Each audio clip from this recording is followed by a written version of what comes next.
Robert Worthington, born June 7, 1841, died March 23, 1934. Buried in the Old Red Church Cemetery in Tivoli. His marble tablet is in the Redder Plot, east of the access road and the C.W. Potts Mausoleum in the northwest section of the cemetery.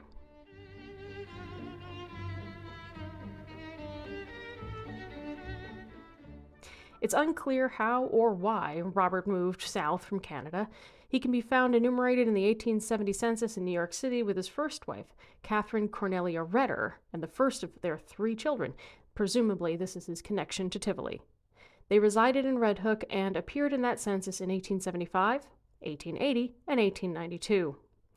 Robert and Cornelia married circa 1864 and had 8 children: Mary A., John, George H., Charles Edward, Jenny, and Susan R., as well as Arthur T. and Catherine, who both died young and are buried with their parents. George and his wife, and Charles and his wife, are also buried in the cemetery.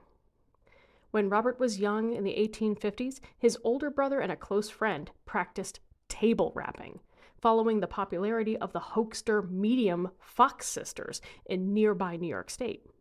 They would entertain their friends and family with this bogus supernatural trick. In Robert's own words, they would sit around the table with their flat hands on it and all sit quietly for about 10 minutes, when he would ask if it was ready to converse with him, to raise up on the south side and give one rap. If it did, then they would begin to ask questions. It would tell anyone's age to a day, and it would tell secrets, too. They might ask if Tom Brown was in love with Mary Smith, and if she was in love with him. The mystery was by what power those pieces of wood nailed together would obey a man's voice. One evening in November of 1853, when a large crowd had gathered for this table rapping, 2 loud booms terrified everyone. The following day it was discovered to be from the Gore powder mill in Hamilton, Ontario, only 6 miles from their home, exploding in the middle of the night. Robert's wife Cornelia died in 1901 after the couple removed to Westchester County. He married his second wife, the widow Mrs. Sarah Brown, circa 1904. Robert was a senior deacon of the First Baptist Church of Peekskill and attended that church for many years.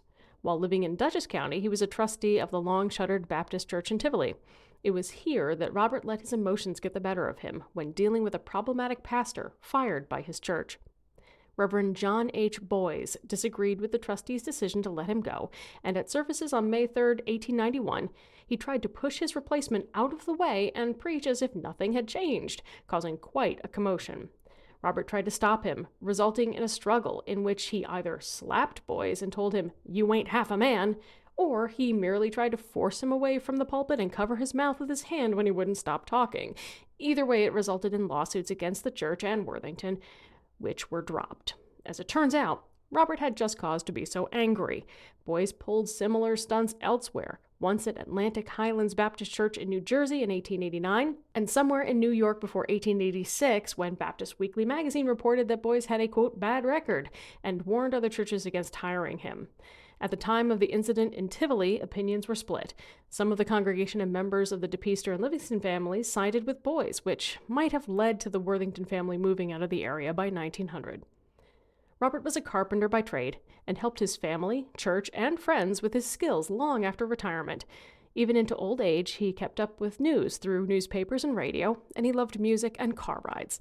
His birthday was an annual family event, large enough to repeatedly make the front page of the local paper. While living with his daughter Susan, Robert Worthington died at the ripe old age of 92, quite suddenly, after waking and dressing for the day.